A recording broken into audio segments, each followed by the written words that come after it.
Para ahora, Enrique, en las negociaciones del proceso de paz. Enrique, muy buenas noches. Buenas noches.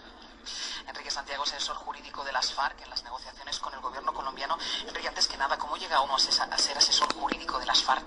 Pues porque lo seleccionan entre un plantel de juristas que proponen en este caso los países garantes y acompañantes, ¿no? A propuesta de distintos organismos que habían venido mediando en este proceso, y entre los distintos currículum que se presentan, pues uno de ellos seleccionado es el mío.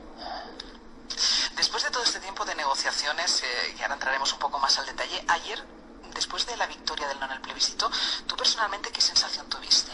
Pues una sensación de tristeza inenarrable, ¿no? O sea, Colombia ha desaprovechado una ocasión histórica, de esas que solamente se presentan una vez cada siglo. Era la oportunidad para poner fin a un conflicto de más de 52 años, mucho más, porque 52 años hace que existen las FARC, pero que a nadie se le olvide que el conflicto en Colombia existe hace bastantes más años que existe las FARC, ¿no? Con lo cual llama la atención esta polarización sobre las supuestas responsabilidades de las FARC, cuando las FARC son una consecuencia de un conflicto violento que viene existiendo en Colombia, al menos desde 1928, con la matanza de las bananeras, de forma ininterrumpida, con guerras civiles entre liberales y conservadores. Y probablemente lo que no sabe nadie es que las FARC no es ni más ni menos que la transformación de las antiguas guerrillas liberales que, una vez acabada la confrontación de la época de la violencia, fueron nuevamente atacadas por el Estado. ¿Por qué crees que los colombianos dijeron que no? Pues porque ha habido una campaña de desinformación brutal, porque nadie en su sano sentido se opone a un acuerdo tan sumamente equilibrado, no porque lo diga yo, sino porque lo ha dicho la comunidad internacional, lo han dicho las organizaciones de víctimas, es decir, quienes han padecido la guerra, y lo han dicho las organizaciones internacionales en materia de defensa de derechos humanos. Aquí realmente no se ha debatido, y me llama la atención que nadie lo haya dicho hasta ahora. Aquí no se ha estado debatiendo entre un modelo de paz u otro. Aquí lo que ha habido es una batalla política de liderazgos entre Uribe y Santos, la misma que hubo en las anteriores elecciones generales, y que ahora se ha llevado, con la excusa del acuerdo de paz, se ha llevado al terreno de juego del plebiscito, y esa es la realidad, y se han inventado argumentos lamentables. O sea, llamar a que el acuerdo va a traer el castrochavismo, cuando el acuerdo lo que hace es defender la propiedad privada de los campesinos pequeños y medianos, pues nada más contradictorio con el castrochavismo. O decir que es que van a subirse los impuestos, cuando el acuerdo de paz supone el ahorro entre 7 y 8 millones de dólares al día en gasto de guerra. O decir que se va a imponer el imperio feminista y homosexual, que se ha estado diciendo. ¿Por qué? Porque en los acuerdos de paz, por primera vez en la historia del mundo, ha habido una mesa de género que ha mirado cada uno de los acuerdos desde el crisol de género. O decir que esto va a ser impunidad, cuando es el primer acuerdo de paz que ha habido en Colombia donde todos los actores, todos, van a tener que examinar sus responsabilidades. El problema es que los que vienen disfrutando estructural e históricamente la impunidad, por primera vez se han visto que se les acababa ese chollo y que iban a tener que dar cuenta de sus responsabilidades. Y eso es lo que ha ocurrido aquí, ni más ni menos. Se ha mentido directamente. Hombre, evidentísimamente. Es decir, lo del castrochavismo, dígame usted qué argumento es ese. Dígame usted eso de que finaliza una guerra y se suben los impuestos, cuando lo que hay es un claro ahorro. Lo que se ha estado estimulando es el odio y fundamentalmente el miedo, porque un error muy grave que ha habido por parte del gobierno, y eso es algo que se ha estado planteando en la mesa de conversaciones hace años, es que no se puede pretender someter a plebiscito, a una consulta popular, un acuerdo de paz, si antes no cesa la propaganda de guerra. Es decir, si los medios de comunicación, hasta el día mismo del acuerdo final, están diciendo que las FARC son violadores de niños, secuestradores, narcotraficantes y asesinos, y a continuación le dicen a la ciudadanía, pero usted tiene que votar el acuerdo de paz, obviamente nadie en su sano juicio va a votar ese acuerdo de paz. Es decir, esos 6.200.000 votos son 6.200.000 votos sumamente concienciados, que contra viento y marea, toda la campaña de odio y de miedo que se ha desatado, han mantenido una posición absolutamente ética, porque vamos a ver ahora cómo gestiona el no este resultado. Todavía no saben ni cómo hacerlo. ¿Es posible retomar las negociaciones? Las conversaciones no se han roto, ni se van a romper. Es decir, romperlas sería infringir el artículo 22 de la Constitución Política de Colombia, que dice que la paz es un derecho y es un deber de todos los colombianos. Romper las conversaciones sería no respetar lo que ha dicho la Corte Constitucional el pasado mes de julio cuando se pronunció sobre la ley del plebiscito. Y dijo que el plebiscito era absolutamente innecesario, que era una decisión política del presidente y que no tenía absolutamente ningún efecto jurídico, que solamente tenía efecto político y solo respecto al presidente, ni siquiera respecto a las demás instituciones del Estado. Y entre otras cosas, la paz es un derecho que se configura como contramayoritario. No lo digo yo, lo dicen los mayores juristas que hay sobre el planeta, empezando por el profesor Ferrajoli. ¿Y eso qué significa? Pues que hay derechos fundamentales que no están sometidos a la consulta popular.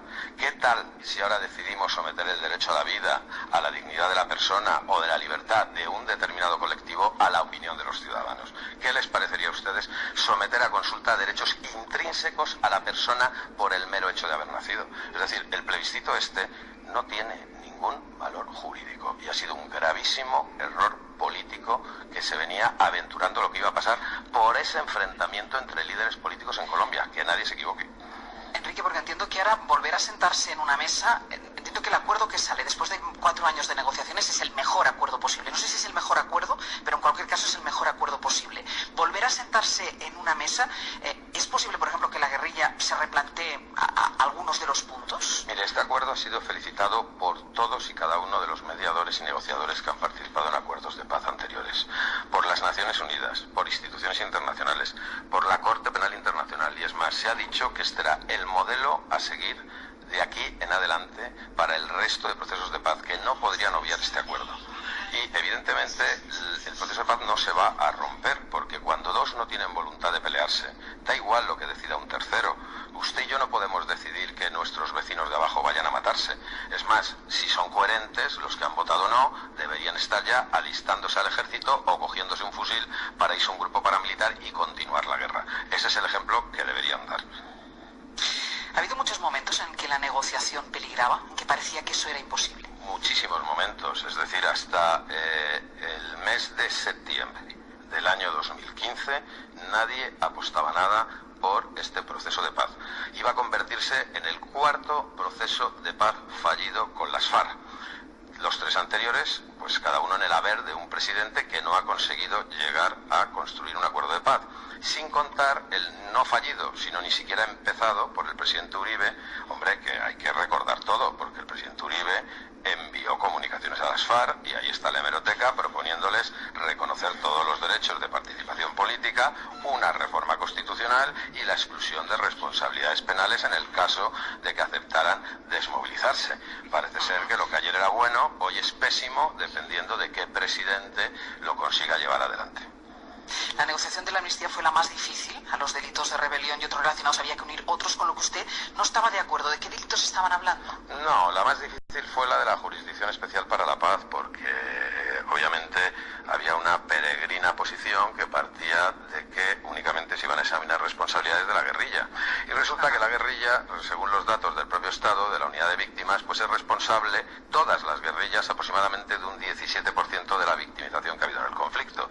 Es decir, el 83% es responsabilidad de grupos paramilitares y agentes del Estado. Y sin embargo, la imagen que se está dando constantemente es que todos los males de este conflicto devienen de la actuación de las FARC, y en consecuencia de esos, en la mesa se pretendía plantear que aquí solamente se iban a examinar las responsabilidades de una parte. ¿Qué tal con eso? ¿El problema cuál ha sido? Que los que han disfrutado estructuralmente de la impunidad en Colombia, y lo dice la Fiscalía de la Corte Penal Internacional en su informe de noviembre del año pasado, en Colombia han disfrutado de la impunidad los agentes del Estado y los paramilitares, porque a quien el Estado ha perseguido hasta la saciedad ha sido a las guerrillas. Pues esos mismos señores son los que no se han aguantado y han movido todo lo que sea para no romper el ciclo histórico de su disfrute de la impunidad, a la vez que hacían un gran negocio de la guerra. Eso es lo que ha ocurrido. Después del resultado de ayer, ¿se siente frustrado? Me siento desolado, frustrado no. Yo nunca pensé que esto fuera a ser fácil, en absoluto. Acabar con una guerra nunca es fácil. Si además la guerra tiene 52 años y ha causado 7 millones de víctimas, mayoritariamente campesinos, entre aquellos que han votado sí, porque los que han votado no son los que han visto la guerra por los telediarios desde comodísimas oficinas con aire acondicionado en las grandes ciudades. Esos son mayoritariamente los que han votado no. Ustedes han visto el ejemplo que han dado las víctimas, incluidas las víctimas de las FARC, de Bojayá, los diputados del Valle, la chinita, todos absolutamente pidiendo el sí a la paz, la finalización del conflicto. Es muy cómodo votar no a la paz cuando ni uno ni sus hijos ni han ido nunca a la guerra ni van a ir. Y a la pregunta de ¿y ahora qué va a pasar? ¿Qué dice? Pues mire, yo creo que aquí se ha generado un problema político, porque aquí problema jurídico no hay. Dígalo la señora Marta Lucía o dígalo quien lo diga. El acuerdo está sólidamente blindado desde el punto de vista jurídico. El acuerdo se ha firmado como acuerdo especial de las convenciones de Ginebra. Y el acuerdo, ya le he dicho que por propio mandato de la Constitución política y por decisión de la Corte Constitucional, el plebiscito en absoluto afecta a su valor jurídico. Es decir, el problema es político. Y es perfecto que el gobierno, yo creo que ha actuado de una forma muy correcta. Y ha iniciado un contacto con todos los partidos políticos. Pero realmente aquí solo faltaba un partido político, que era el del señor Uribe. El gobierno del señor Santos está compuesto por 3 partidos políticos. Toda la oposición, salvo el partido del señor Uribe, el Polo Democrático, los Verdes, han estado apoyando el proceso de paz.